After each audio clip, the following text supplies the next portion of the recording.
우리 찬송가 360장 드리겠습니다. 찬송가 360장입니다.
다같이 마음을 정돈하시고 창조절 열째 주일 예배를 하나님 앞에 드리겠습니다.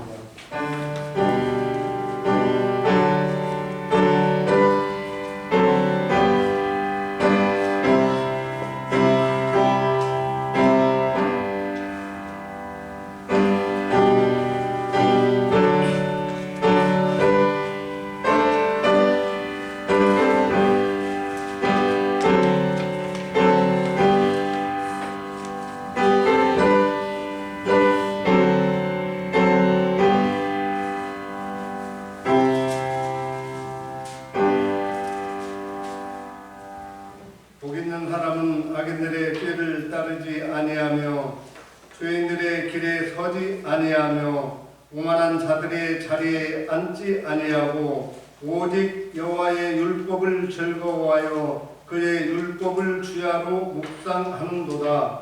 그는 시냇가에 심은 나무가 저를 따라 열매를 맺으며 그 잎사귀가 마르지 아니함 같으니 그가 하는 모든 일이 다 형통하리로다. 아멘. 찬송가 1장 읽겠습니다.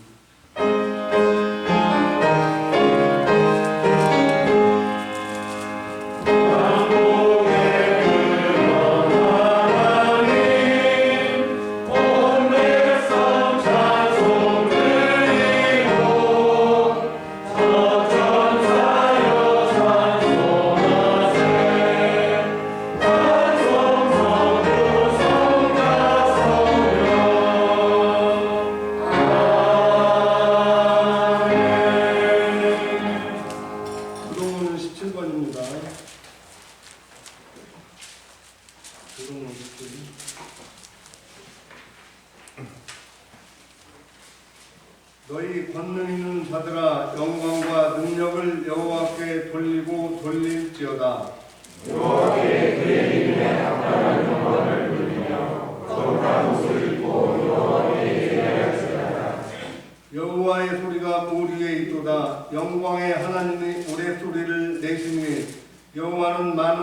위에 계시도다. 여호와의 소리가 힘이 있으며 여호와의 소리가 위험하도다. 여호와의 소리가 백향목을 꺾으시며 여호와께서 레바논 백향목을 꺾어 부시도다. 그 나무를 송아지 같이 피게 하시며 그 나무가 시온으로 그 송아지 같이 피게 하시도다. 여호와의 소리가 화염을 가르시도다. 여호와의 소리가 광야를 진동하시며 여호와께서 가데스 광야를 진동시키시도다. 여호와의 소리가 암사슴을 낙태하게 하시고 살림을 말갛게 벗기시니 그의 성전에서 그의 모든 것들이 말하기를 영광이라 하도다. 여호와께서 홍수 때에 자정하셨으며 여호와께서 영원하도록 왕으로 자정하시도다. 여호와께서 자기 백성에게 힘을 주시며 여호와께서 자기 백성에게 평강의 복을 주시리로다. 사도신경으로 신앙을 드리겠습니다. 전능하사 천지를 만드신 하나님 아버지를 감사하며 그 아들 우리 주 예수 그리스도를 믿사오니 이는 성령으로 잉태하사 동정녀 마리아에게 나시고 본디오 빌라도에게 고난을 받으사 십자가에 못 박혀 죽으시고 장사한 지 사흘 만에 죽은 자 가운데서 다시 살아나시며 하늘에 오르사 전능하신 하나님 우편에 앉아 계시다가 저희로서 산자와 죽은 자를 심판하러 오시리라.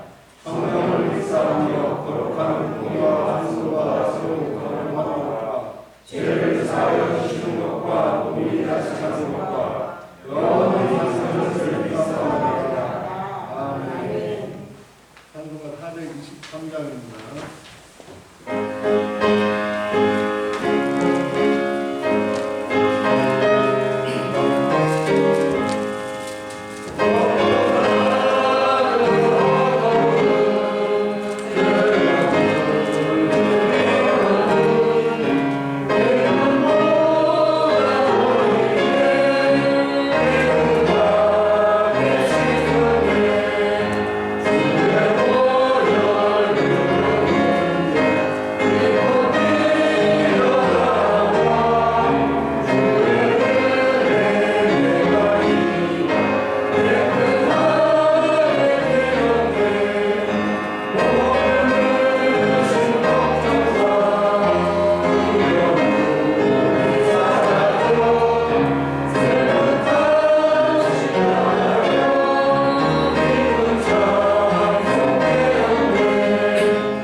항상 기뻐하라. 쉬지 말고 기도하라. 범사에 감사하라. 이것이 그리스도 예수 안에서 너희를 향하신 하나님의 뜻이니라. 아멘. 하나님 감사합니다. 죄인으로 살아갈 수밖에 없었던 저희들을 특별히 사랑하셔서 하나님의 자녀로 삼아 주셨고, 아버지 모든 환난 가운데서 우리와 함께 하시고 우리를 인도 보호해 주시는 하나님의 은혜에 감사드립니다. 아버지, 저희들 지난 한 주 동안에도 하나님이 함께 하시고 임재하신 가운데서 한 주를 온전히 살아갈 수 있음을 고백하고 감사드리기 위해서 이 자리에 모였습니다. 또한 저희들 지난 한 주 동안에 온전한 하나님만을 바라보는 삶이 아닌 이 세상의 삶 또한 불순종의 삶을 이 시간에 나와서 참여의 시간을 갖고 기도를 드리고 있습니다. 오늘 저희들이 모여서 드리는 이 예배가 저희들의 삶이 하나님께로 향하는 회개의 삶으로 바뀔 수 있도록 하나님들 붙잡아 주시고 인도하여 주시옵고, 오늘 저희들이 모여서 드리는 이 예배는 오직 하나님만 바라보고 하나님께 영광 돌릴 수 있는 그런 귀한 예배 시간이 될 수 있도록 하나님 함께하여 주시옵소서. 하나님이 함께하신 가운데 저희들 또한 11월을 맞이했습니다. 또한 11월은 감사의 달입니다. 1년 12달 어느 한 달이 감사하지 않겠지만 저희들 11월 특별히 감사의 마음을 지니고 살아갈 수 있도록 인도하여 주시옵소서. 아버지, 올 한 해 열심히 노력한 결과를 얻어가는 시기입니다. 또한 봄과 여름에 땀 흘려서 흘린 그 수고에 대한 수확을 거두는 그런 귀한 시간입니다. 아버지, 저희들에게 주어진 모든 것에 감사하는 마음이 또한 매일 기쁘게 살아가는 마음으로 살아갈 수 있는 저희 만성교회 모든 성도님들 될 수 있도록 인도하여 주시옵소서. 아버지, 또한 저희들 이 세상 살아가는데 하나님이 저에게 주신 그 말씀을 붙잡지 못하고 기쁨과 감사함으로 온전히 살아가지 못할 때 또한 많습니다. 아버지, 저희들에게 이러한 기쁨보다는 슬픔과 또한 감사함보다는 불평과 원망이 많은 삶은 하나님이 저에게 주신 그 모든 것에 저희들에게 기쁘게 받아들이지 않고 저희들의 마음속에 감사함이 없기 때문입니다.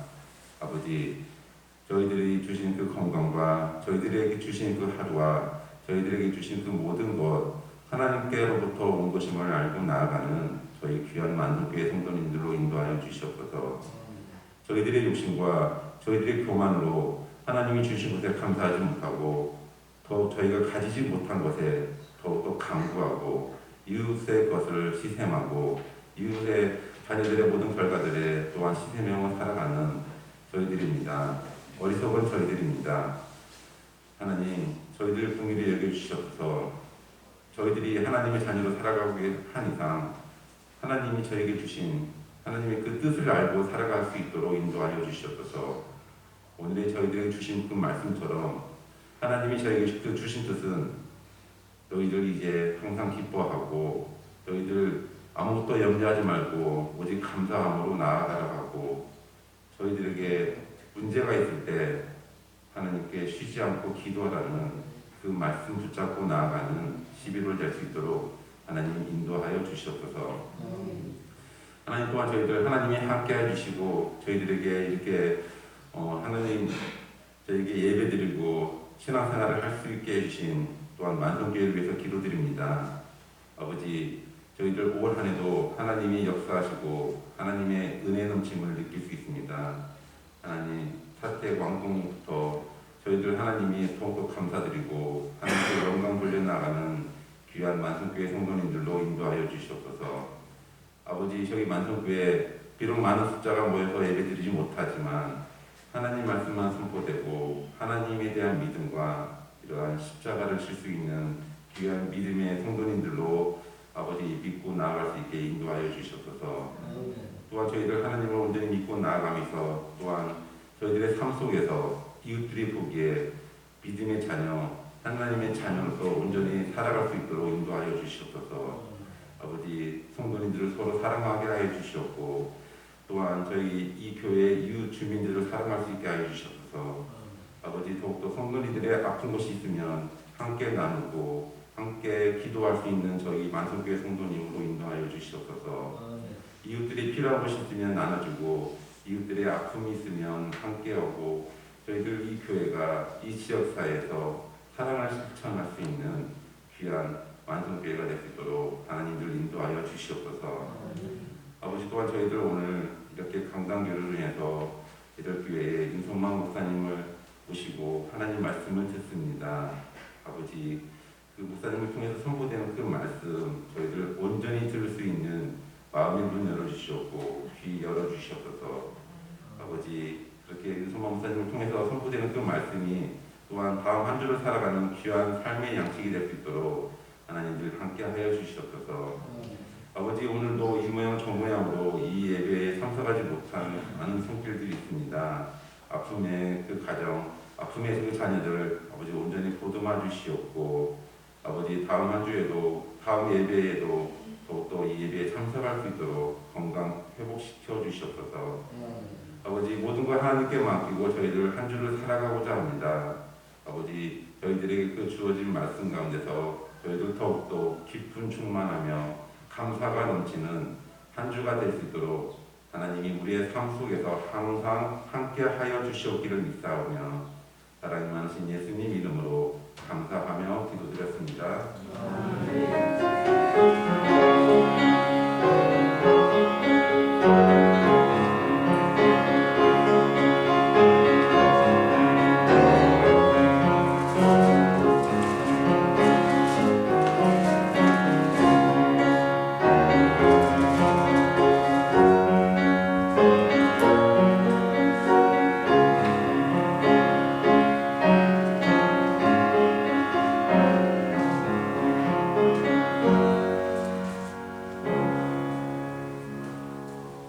이선영 집사님 나오셔서 하나님의 말씀을 봉독해 주시겠습니다.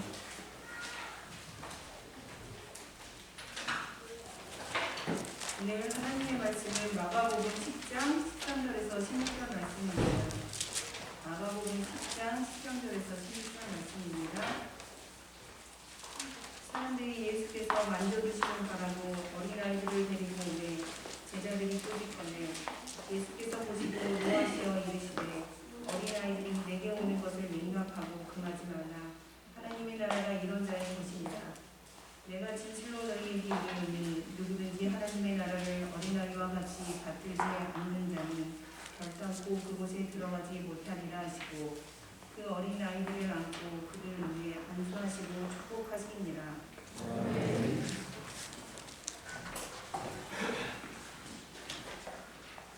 이제 윤성만 목사님 나오셨는데 제가 잠깐 저희 교회에서 모르고 있어요. 에델교회 여기 주변은 안 나왔는데 에델교회가 지금 동산촌에 있답니다. 궁금하시죠? 동산촌에 저 에델교회에서 심화주는 윤성만 목사님 나와서 말씀 증거해 줄 때 많은 은혜 바랍니다.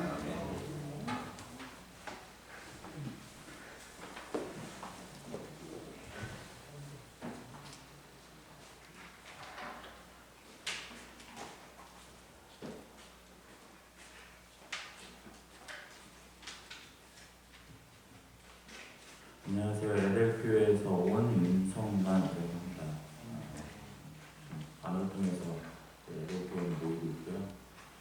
그래서 또 어디선가 보이진 않아도 믿음 생활을 하고 있으니까 혹여 또 일주일을 지내시면서 홀로 있다고 여겨지시거나 또 따로 혼자 있는 거 아닌가? 라고 생각될 때 어디선가 믿음의 생활, 믿음의 걸음을 걷고 있는 교회들이 지금도 있다라는 것을 기억하시면서 힘이 되고 위로가 되셨으면 좋겠습니다.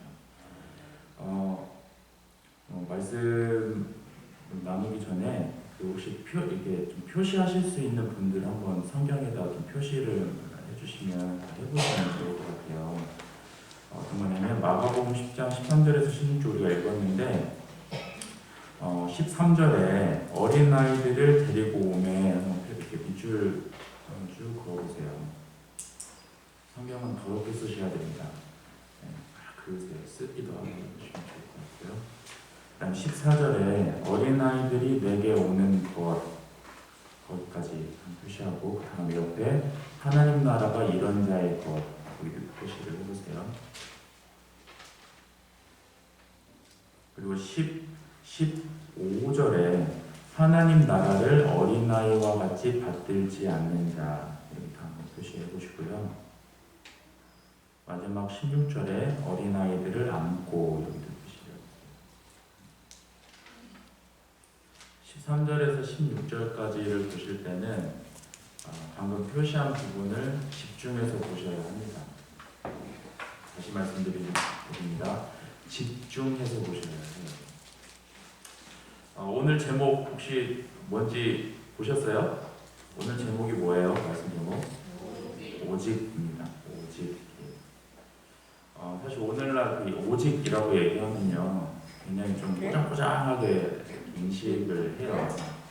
그래서 왜 그렇게 좀 막힌 듯하게 하고 좀 다른 거 좀 이렇게 섞어서 좀 버무려서 그렇게 해야 좀 불편하지 않고 사람들이 좋아하지 않겠나라는 어떤 인식들을 갖게 만드는 그런 그 어떤 현상들이 있습니다.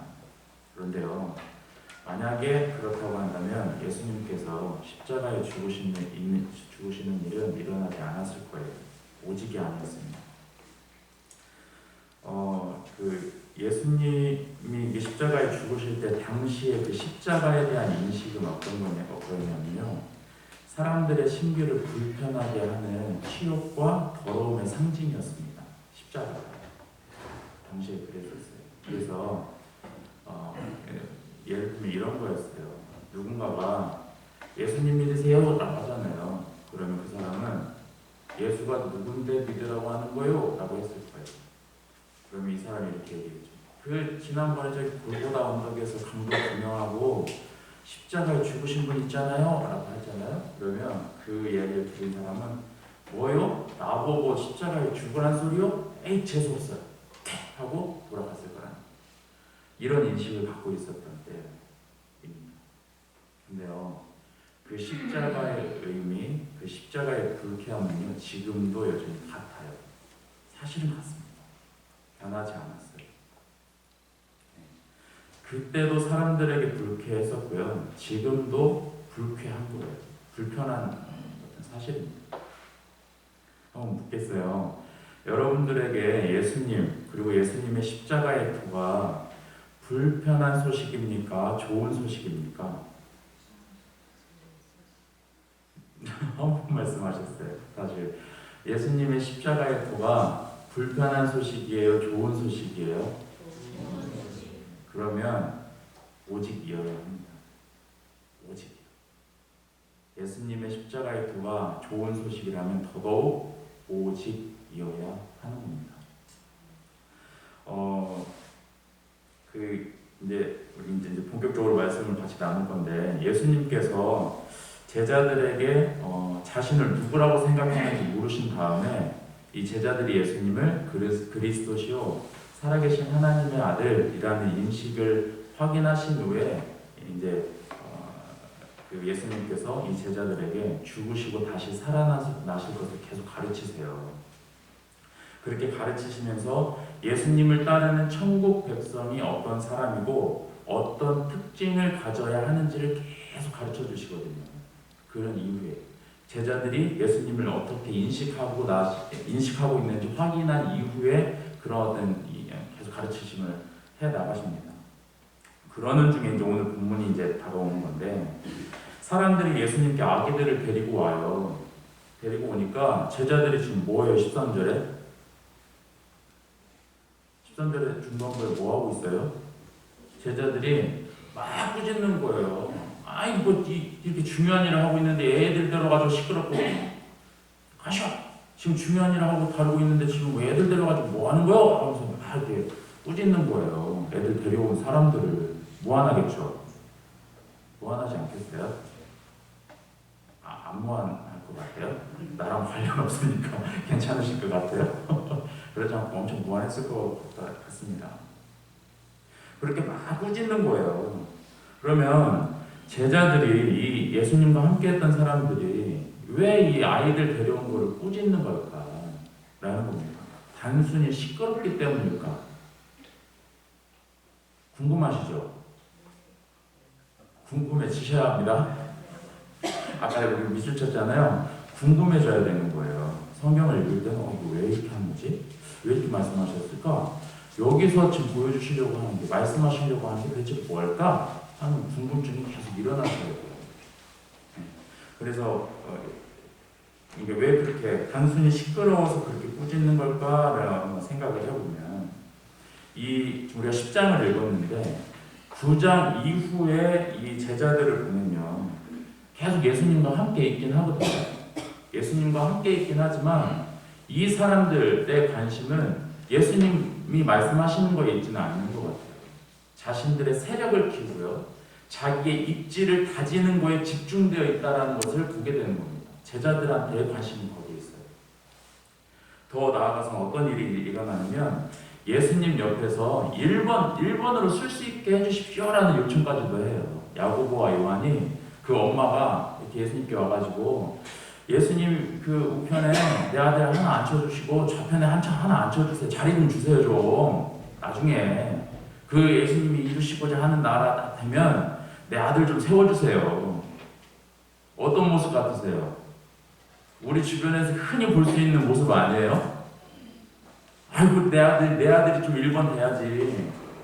내 딸이 뭐 해야지.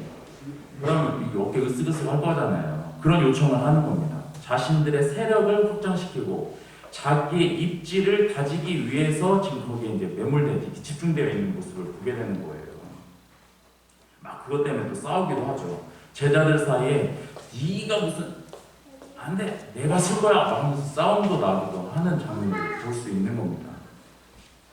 예수님이 가르치시는 천국을 완전히 잘못 이해하고 있는 거예요. 완전하게. 하나님 나라를 세상 나라의 어떤 것 정도로 이렇게 인식을 하고 있는 거예요. 제자들은. 예수님과 함께 있긴 해요. 따로 떨어져야 생활하는 사람들이 아니란 말이에요. 예수님과 함께 있긴 하지만 생각은 완전히 다른 거예요. 예수님과 달라요. 아니 틀려요. 그렇게 지금 가고 있는 모습을 보게 되는 겁니다.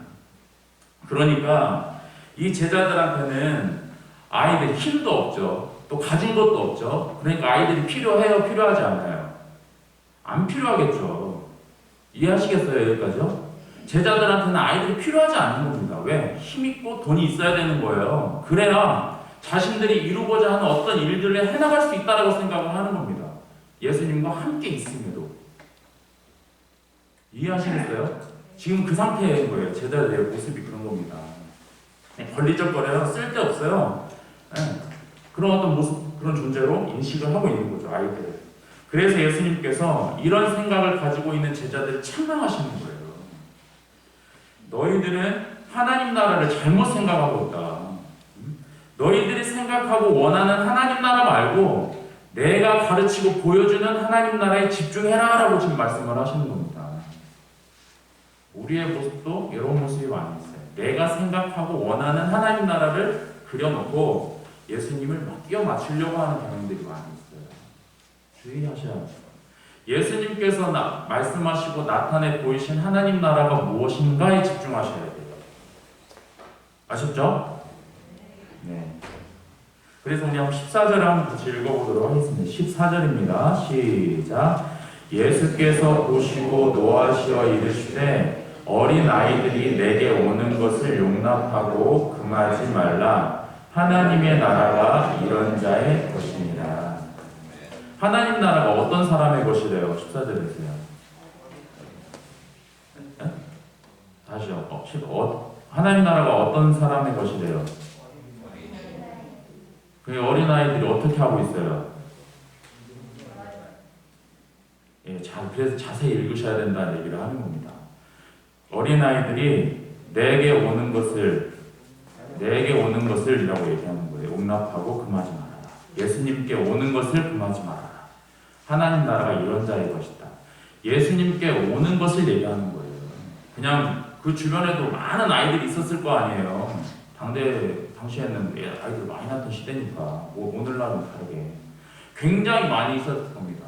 아이들이 쫙 깔렸을 거예요. 그러나 예수님께 오는 아이들이 있었고 그렇지 않은 아이들이 있었던 거예요. 그러니까 하나님 나라가 예수님께 오는 아이들의 것이다라고 말씀을 하고 있는 겁니다. 예수님께 오는 것을요, 하나님 나라를 소유하는 것으로 말씀을 하세요. 예수님께 오는 것, 하나님 나라가 이런 자의 것이다 라고 말씀을 하시는 겁니다. 우리가 흔히 천국을 생각을 할 때, 다른 표현으로는 구원을 말할 때 예수님을 비껴놓고 생각할 수 있어요? 없어요? 예수님을 제껴놓고 생각을 할 수 없습니다. 하나님 나라, 천국 얘기할 때 예수님을 비껴놓고 제외시켜놓고 생각을 할 수가 없는 거예요. 그럴 수가 없습니다. 예수님을 향하는 사람이, 예수님께 오는 사람이 하나님 나라를 소유합니다. 다음 질문은 이거예요. 그렇다면 예수님께 오는 사람, 하나님 나라를 소유하는 사람은 어떤 특징을 갖던가라는 거예요. 15절에서 그 얘기를 하고 있는 거거든요. 15절 한번 같이 읽겠습니다. 시작. 내가 진실로 너희에게 이르노니 누구든지 하나님의 나라를 어린아이와 같이 받들지 않는 자는 결단코 그곳에 들어가지 못하리라 하시고. 어떤 특징을 가져요? 어린아이와 같이 받들어야 된대요. 어린아이처럼 받들어야 된대요. 그게 뭐예요? 어린아이처럼 받드는 게 뭐예요? 지금 여기서 어린아이는요, 갓난아이도 얘기하는 거거든요. 갓난아이가 착해요? 갓난아이가 순수해요? 갓난아이가 겸손해요? 어때요? 아니, 다 양육해보셨잖아요. 자, 경험해보신 거 한번 말씀해보세요. 착해요? 겸손해요? 순수해요? 안 순수할 때도 있고요. 안 겸손할 때도 있고, 안 착할 때도 있어요. 우리가 좋은 쪽으로만 바라보려고, 아니, 물론 좋은 쪽도 바라봐야 되겠지만, 그것만 바라보려고 하냐고. 변하잖아요. 애들이 변화무쌍하잖아요. 그렇다면 하나님 나라가 변화무쌍한 가운데 있는가? 그 얘기를 하는 건 아니에요. 지금 여기 이 장면에서. 아이들의 순수함, 안 순수할 때도 있으니까. 아이들이 해맑음, 애들이 막 분내하고 화낼 때도 있어요. 그잖아요. 네? 그럼 그거 얘기하는 건가? 그렇지 않더라는 겁니다. 뭐냐면요, 이 아이들은요, 지극히 자기 중심적이에요. 지금 제가 이제 결혼 12년 차, 13년? 12년. 그리고 이제 얼마 전에 아이를 또 한 놈이 이제 태어나서 하고 있는데, 보면 볼수록 자기 중심적이에요. 응애하면 갖다 줘야 되고, 응애하면 안아줘야 되고, 응애하면 기저귀 갈아줘야 되고, 부르면 그냥 직접적으로 움직여야 되는 그런 존재잖아요. 아이가요. 그렇다면 예수님께서 왜 이런 말씀을 하시는 건가? 어린아이와 같이 받들지 않는 자는 하나님 나라를 소유할 수 없다라고 얘기하는 게 도대체 뭔가, 왜? 이렇게 변하는 어떤 그런 종류를 얘기하는 것이 아니라 변하지 않는 특징을 나타내 보여주시는 거예요. 세대, 시간, 이 세대가 계속 흘러가고 있는데, 그럼에도 불구하고 아이의 변하지 않는 특징이 있다는 얘기입니다. 변하지 않는. 뭘까요? 부분을 한번 보도록 하겠습니다. 첫 번째는 이거예요. 이 아이들은요, 전적인 무능력자라는 거 있습니다. 달리 표현하면, 우리 이제 좀 이렇게 우리식으로 표현하면 오직 은혜라는 얘기예요. 아이들한테 있는 특징, 전적인 무능력자, 오직 은혜라는 얘기예요. 아이들이 이게 태어나는 것, 그리고 아이들이 태어나서 할 수 있는 게 있어요, 없어요?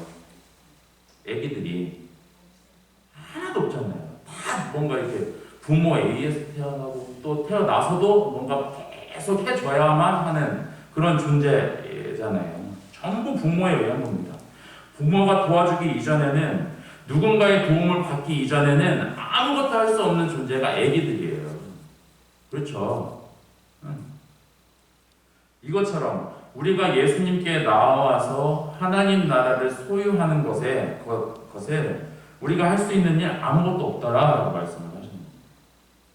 오직 하나님의 택하심만 있고요. 하나님께서 부르신 성도가 이 결과를 맛보는 거예요. 에베소서 2장 8, 9절에 이런 말씀이 있어요. 너희가 그 은혜로 인하여 믿음으로 말미암아 구원을 얻었나니 이것이 너희에게서 난 것이 아니요 하나님의 뭐래요?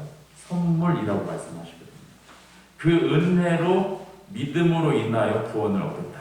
은혜다라고 말씀을 하십니다. 디도서 3장 5절에는 이런 말씀이 있어요. 우리를 구원하실 때 우리의 행한 바 의로운 행위로 말미암지 않고, 우리의 어떤 행위가 아니라 오직 그의 긍휼하심을 쫓아 중생의 씻음과 성령의 새롭게 하심으로 하셨다. 우리를 구원하시는 일이 그렇게 말씀을 하십니다. 우리가 예수 그리스도를 믿고요. 하나님 나라를 향하고 있는데 마치 나의 공로가 있는 것처럼 내가 무엇을 한 것처럼 자랑할 일이 아닙니다. 무엇을 자랑해야 하냐면요. 아무런 자격이 없는 나를 하나님께서 긍휼히 여겨주셨습니다. 이걸 자랑하는 거예요. 오늘날 자랑의 내용이 너무 달라졌어요. 완전히 뒤바뀌어 버렸어요. 다 우리가 뭐 했대요. 우리는 뭐 한대요. 하나님은 잠깐 얘기하긴 하지만 거기에 주된 관심은 하나님한테 있지 않아요. 우리가 뭐 했대요. 내가 뭐 했대요. 여기에 있어요. 그래서 성경은 이걸 뭐라고 표현하냐면 은혜라고 표현하는 거예요. 은혜. 받을 자격 없는 우리들이지만 하나님께서 은혜로 주셨습니다. 다 은혜입니다. 우리가 교회에 속해서 믿음 생활을 해가는 것도 은혜고, 또한 우리가 봉사할 수 있는 것도 뭐예요? 은혜고, 우리가 하루하루를 살아가는 것 또한 뭐고? 은혜고, 내가 일하는 곳이 있는 것도 은혜고, 때로는 우리의 믿음의 여정 중에 우리가 원치 않는 일들도 겪긴 하지만 그런 일들 속에서도 보이지 않는 하나님의 은혜가 있더라라고 얘기하고 고백하잖아요. 은혜라고 얘기하는 거예요. 그래서 성경은 은혜라고 하는 거예요. 너희들이 하는 거 아니다. 다 받는 거고 주는 것, 누리는 거다라고 말씀을 하시는 겁니다. 은혜세요? 아니면 내가 잘나서 내가 뭔가 이룰 수 있어서 다 내가 한 겁니다 라고 얘기하는 거예요? 아니요. 성경은 우리에게 은혜라고 말씀을 해주고 있어요. 하나님이 주신 거다 라고 말씀합니다. 그래서 예수님께 오는 것, 하나님 나라를 받게 된 사람의 첫 번째 특징은 뭐냐면 전적인 무능력자, 오직 은혜입니다. 뭐라고요? 오직 은혜라고. 이렇게 아이들이 돌아다니는 건 참 좋은 일이에요. 믿음 생활을 할 때 아이들의 소리는 굉장히 좋은 일이고 유익한 일입니다. 방해거리가 아니에요. 아이들이 내게 오는 거 금하지 말라라고 말씀하셨어요. 예배할 때 아이들 막 돌아다녀야 돼요. 애들이 그거 하는 거죠. 이 예수님께 오는 사람, 하나님 나라를 받게 된, 소유하게 된 사람의 두 번째 특징은요, 이겁니다. 전적인 의존자라는 거 있어요. 이걸 의식으로 표현하면 오직 믿음입니다. 뭐라고요? 오직 믿음. 아까 첫 번째 뭐였어요? 네, 오직, 아니 그냥 은혜 말고 어떤 무슨 은혜? 오직 은혜. 두 번째는 오직 믿음. 그 아기들은 부모를 향해서 무조건적으로 팔 돌리잖아요. 무조건적으로 시선을 맞추고 무조건적으로 이렇게 의심 없이 반응을 하잖아요. 이 부모들이 이렇게 다가오면 아이들이 위험한 무기를 갖고 있는지 혹여 해코지나 하지 않을지 의심하면서 보는 아기들 보셨어요? 보셨어요? 안 보셨어요? 안 보셨죠? 만약에 그런 아이들이 있으면 TV 뭐 특종이 한번 나갈 일이죠. 막 애들이 막 엄마 아빠 왔는데 막 의심하는 거예요. 막 이상한 눈초리를 살펴보고 막 이게 뒤에 손 막 확인하고 이러면 문제가 있겠죠. 아이들한테 문제가 있든 엄마 아빠한테 문제가 있든 누군가한테는 문제가 있는 그런 반응이겠죠. 만약에 그렇다고 한다면. 그래서 우리 좀 지난 일이긴 하지만 정인이 사건 때 어떤 이렇게 영상들이 돌아다니는 거 보면 그렇게 힘겨운 상황 속에서 있는데도 불구하고 이 정인이라는 아이가 어린이집 아빠가 다가오니까 뭐 했어요? 안아달라고 손 뻗는 거예요. 이게 안타까운 일이에요. 굉장히 그런 환경, 그런 어떤 영향을 받고 있는데도 불구하고 엄마 아빠니까 손 뻗는 거예요. 아이들의 특징입니다. 전적인 의존자라는 거 있어요. 그렇게 막 의존하는 거죠. 만약에 아이들이 부모에게 그렇게 전적으로 의존되어 있지 않으면 아이들에게는 어떤 상태와 같은 거예요?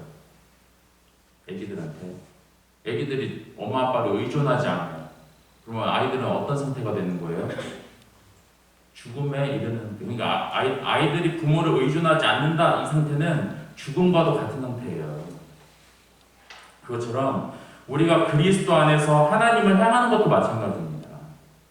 우리가 그리스도께 전적으로 의존되어 있지 않으면요, 그것은 우리에게 죽음인 거예요. 이해하시겠어요? 지금 잘 받고 계시는 거 맞죠? 네. 죽음과도 같은 겁니다. 하나님을 향해서 그래서 믿음으로 서길 바라시는 거예요. 히브리서 11장에 이런 말씀이 있어요. 믿음이 없이는 하나님을 기쁘시게 못하나니 하나님께 나아가는 자는 반드시 그가 계신 것과 또한 그가 자기를 찾는 자들에게 상 주시는 이심을 믿어야 할지니라고 믿음을 얘기합니다.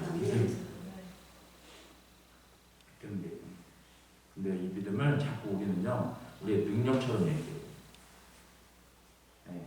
그런 문제가 있긴 하지만 사실 우리는 그 모르는 사람을 믿을 수 있어요, 없어요? 모르는 존재, 모르는 어떤 대상을 믿을 수가 없어요. 누군가를 믿을 때 막 믿어야 한다, 믿어야 돼, 믿고 싶다 이렇게 하고 믿게 되는 사람들이 있어요, 없어요? 없어요. 그렇게 믿음이라는 거는 그렇게 주어지지가 않습니다. 이 대상이 말하고 행동하는 것을 보고 그리고 시간이 흘러 이렇게 믿음이라는 것이 우리 안에서 생겨나는 것을 보는 거죠. 믿음은요, 우리 밖에서 시작되고 우리 안에서 생겨나는 거예요. 우리 밖에 있어요. 근원인 그 원인이 밖에 있단 말이에요. 우리 안에 있지 않습니다. 믿음은 대상이 누구인지 알고요, 또한 그 내용을 동의하고요, 또한 그 동의한 내용을 신뢰하며 따르게 되는 거예요. 그래서 이거 그래서 믿음이라고 얘기하는 거예요. 대상이 누구인지를 알아요. 그리고 그 내용을 동의해요. 맞지, 그렇지. 그리고 거기서 멈추지 않고 신뢰하며 따르는 것까지를 믿음이라고 얘기하는 거예요. 믿음이요, 그렇게 단순하지 않아요. 믿습니다. 그거 맞다. 믿습니다. 가만히 있어. 믿습니다 하고 다 자기가 원하는 거 하고 있는 거예요. 뭘 믿어요, 그게? 믿음은 그거 아니에요. 알고 동의하고 따라가는 것까지를 믿음이라고 얘기합니다. 지난주 혹시 싶어서 만성교회 지난주 설교 이렇게 예배 영상을 잠깐 봤어요. 그때 목사님 그 말씀하시더만요. 믿음의 지속성 말씀하시더만요. 기억 안 나시죠? 우리가 주일에 들었던 설교는요, 주중에 계속 곱씹어서 묵상을 하셔야 됩니다. 그래서 말씀을 붙들고 간다는 얘기가 그거예요. 주일에 교회가 함께 들은 말씀을 붙들고 교회가 함께 있는 곳에서 살아가는 거예요. 그걸 말씀을 붙들고 사는 거라고 얘기한 거거든요. 믿음의 지속성. 계속 해가는 작업이에요. 그냥 단박에 끝나는 일이 아니라 계속 해야 될 작업입니다.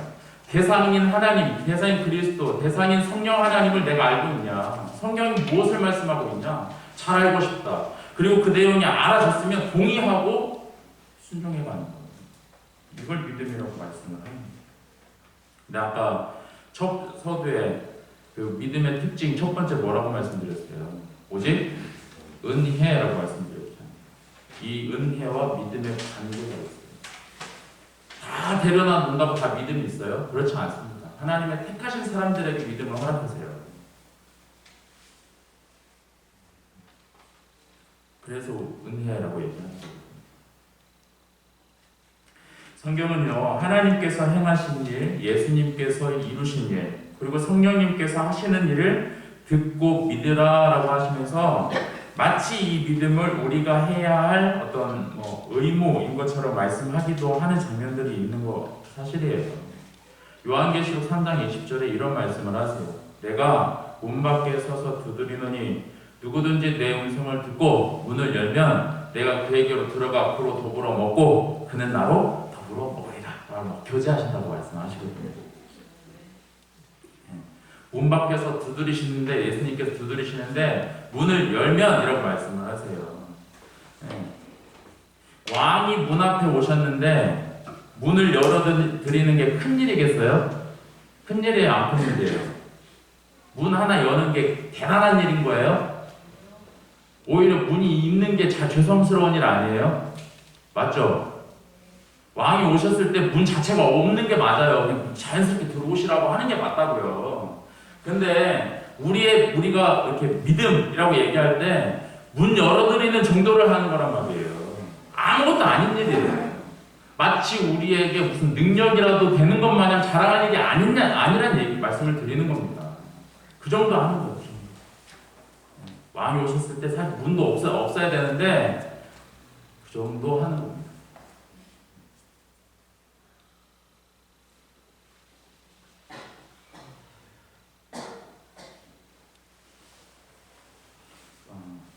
오직 그리스도를 믿음으로만, 오직 그리스도를 전적으로 의지하는 사람이 하나님 나라를 받습니다. 믿으세요. 전적인 의존자입니다. 오직 믿음. 예수님께 오는 사람, 하나님 나라를 받는 사람의 두 번째 특징은 전적인 의존자, 오직 믿음입니다.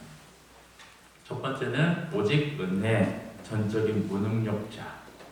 두 번째는 오직 믿음, 전적인 의존자라는 거예요. 그렇다면 이 예수님께 오는 사람, 하나님 나라를 받는 사람의 세 번째 특징이에요. 뭐냐면 전적인 영양분, 오직 성경입니다. 아이들이요, 분유 말고 다른 거 먹어요, 안 먹어요? 안 먹습니다. 먹을 수도 없고 줘서도 안 돼요. 위험합니다. 지금 이 13절에서 16절 그 말씀하시는 거예요. 하나님 나라가 이런 자의 것이다라고 말씀을 하시는 게 그냥 해맑고 뭐 그런 차원을 얘기하는 거 아니에요. 변하지 않는 특징. 우리나라 아기들만 그런 게 아니라 세계의 모든 아기들은 다 그런 거예요. 그렇지 않아요? 아이 태어났는데 밥 막 먹이는 엄마 아빠 있어요, 없어요? 예? 고기 막 썰어가지고 주는 엄마 아빠 있어요, 없어요? 없단 말이에요. 전 세계 동서고금을 막론하고 모든 아이들은 다 이렇단 얘기예요. 아이들이 변하지 않는 특징 속에서 말씀을 하시는 겁니다. 왜 자꾸 우리 뭐 변한 어떤 이 상대적인 거 가지고 막 얘기해요. 그러니까 믿음도 갈팡질팡하고 어떻게 행해야 될지도 모르고 무엇을 해야 될지도 모르고 믿음이 뭔지도 모르고 믿음의 원리가 어떤 건지도 잘 모르니까 자기 마음대로 하는 거예요.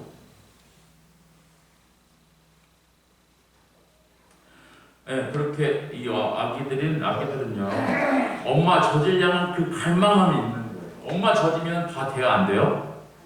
그래, 그거면 다 충분한 거예요. 엄마 젖으면 오케이 살겠다 이겁니다. 엄마 젖으면 군이면 다른 거 필요하지 않은 거죠. 모든 영양소가 다 들어있고요. 안전하고 그거면 오케이 만족한 거고 아기들은 엄마 젖 잘 먹으면요 아기들은 쑥쑥 건강하게 자랐죠. 맞죠? 제가 잘못 이해하고 있는 건 아니겠죠? 네. 베드로전서 2장 2절에 이런 말씀이 있어요. 갓난 아기들 같이 순전하고 신령한 젖을 사모하라. 이는 그로 말미암아 너희로 구원에 이르도록 자라게 하려 함이니라라고 말씀하십니다. 갓난 아기들 같이 순전하고 신령한 젖을 사모하래요. 이 순전하고 신령한 젖이 뭐냐면 말씀 얘기하는 거예요. 베드로전서 2장 2절에 성경 얘기하는 겁니다. 성도가 자라는 데는요 오직 뭐이면 충분해요? 성경 말씀이면 충분합니다.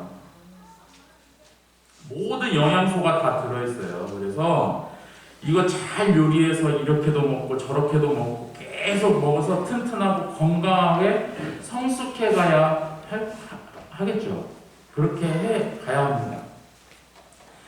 다른 지식이 필요하지 않다라는 말씀을 드리는 게 아니에요.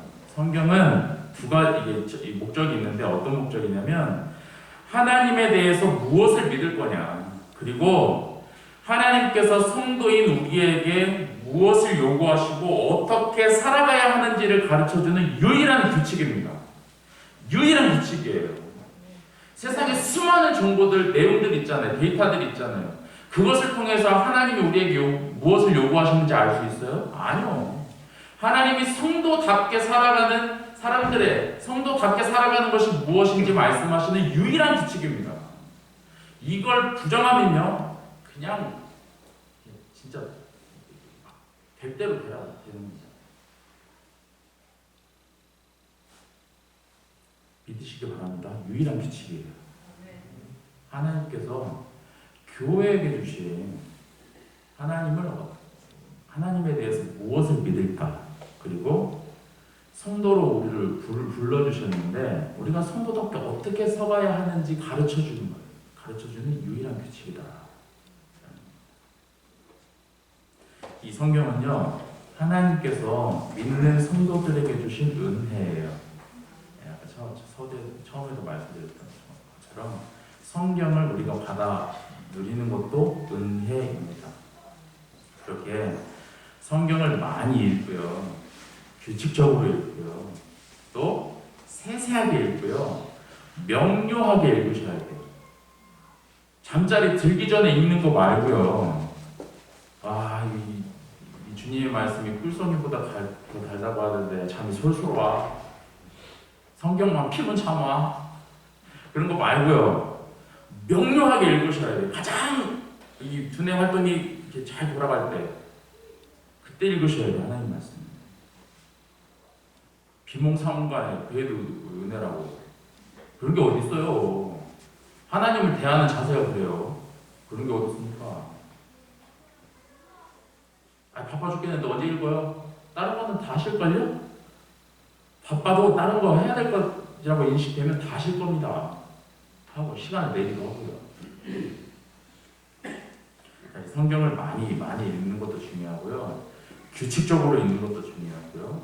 세세하게 읽어야 되고요. 명료하게 읽으셔야 돼요. 이렇게 읽기가 힘겨우신 분들은 주일에 목사님이 설교해 주시잖아요. 그러면 집중하셔요. 무슨 말씀 하시는지 살피셔야 돼요. 왜 자녀분들 어디 일들 이렇게 뭔 일 생겼다고 하면 막 궁리하시잖아요. 이거 어떻게 해야 돼? 무슨 말을 해야 되냐고, 누구한테 뭐 연락을 해봐야 되나, 이런 고민하시죠? 하셔요, 안 하셔요? 어르신 권사님들, 어머님들, 집사님들 하시잖아요. 네? 관심 있으니까 그런 거예요. 하나님 말씀은 궁리 안 하실 때 많죠. 덜 관심 있으셔서 그런 겁니다. 어려워서 그런 게 아니라 자녀들이 어떤 문제가 생기면 어렵잖아요, 다. 근데 궁리를 하는 건 뭐냐면 해결해야 되니까. 딱 그런 거예요. 어렵다. 어려울 때도 있어요. 근데 정말 관심 있으시면, 마음을 주시면 고민을 한다고. 말씀 읽어가는 거예요. 어려워도. 그러니까 예배 드리실 때 해찰하시면 안 됩니다. 아셨죠? 목사님께 집중하고 무슨 말씀 하시는지 살펴야 돼요.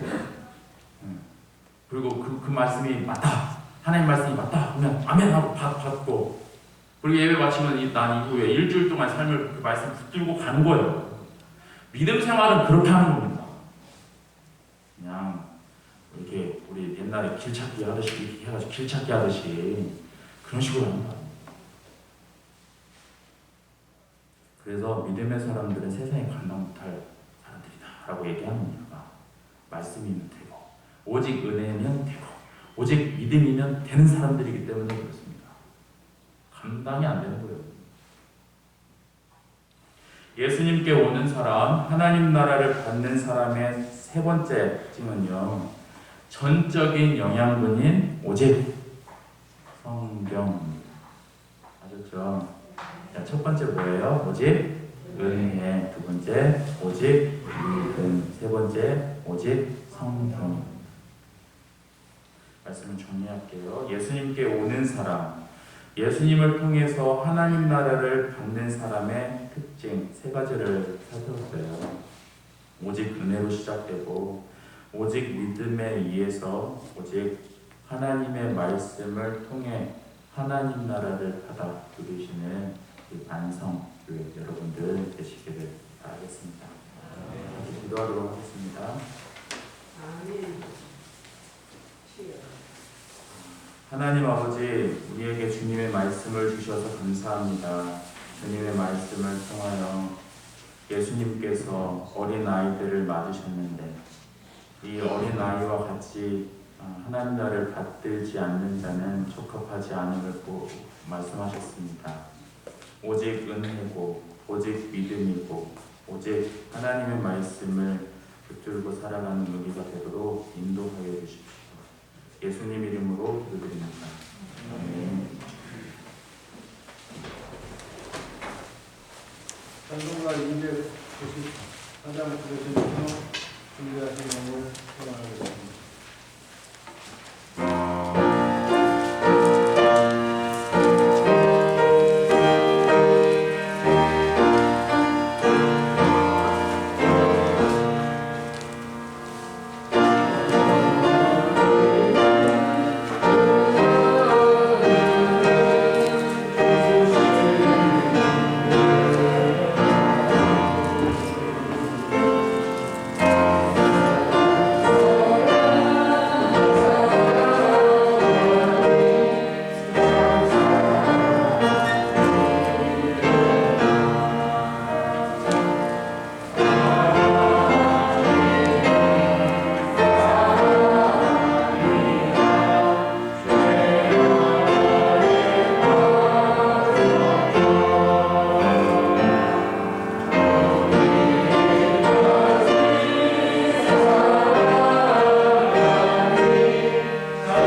지난 한 주의 삶을 붙드시고 필요를 채워주시고 공급하시는 은혜를 감사합니다.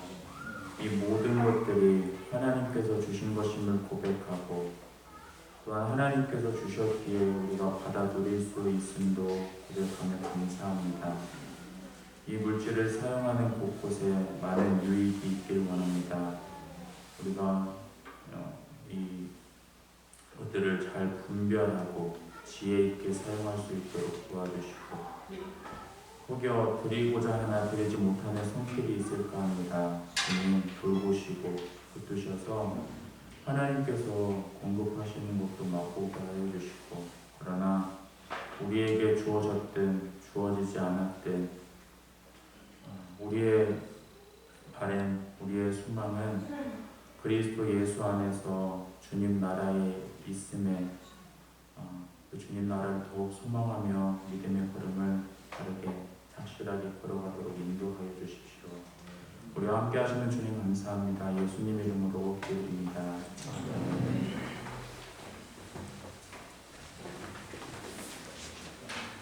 소식 전해드리겠습니다.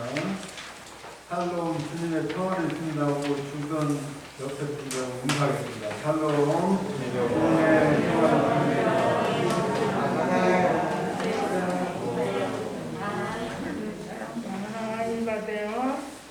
오늘 말씀 전해주신 애들교회 윤성만 목사님 감사드리고 목회 열심히 훌륭히 잘하고 격려의 박수 한번 하겠습니다.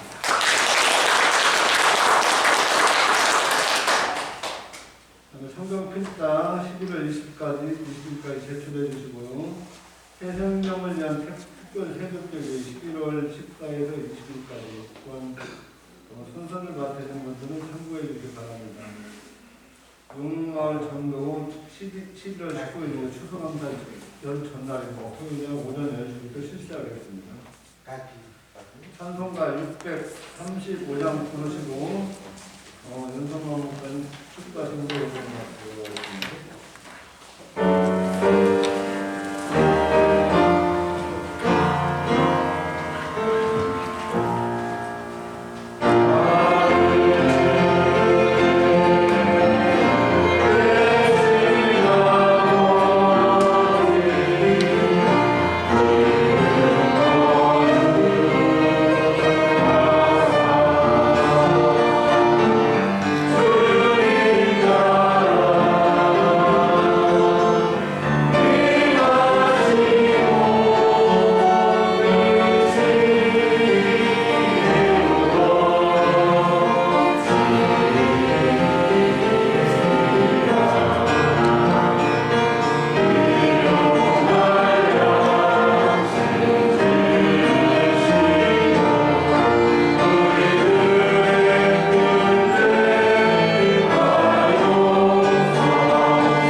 이제는 우리 주님 예수 그리스도의 은혜와 아버지 하나님의 사랑과 성령의 교통하심이 오직 은혜요 오직 믿음으로 오직 성경임을 아는 우리 만성교회와 또한 이 땅의 그리스도의 이름으로 모여진 교회들 위해 영원토록 함께 있을지어다.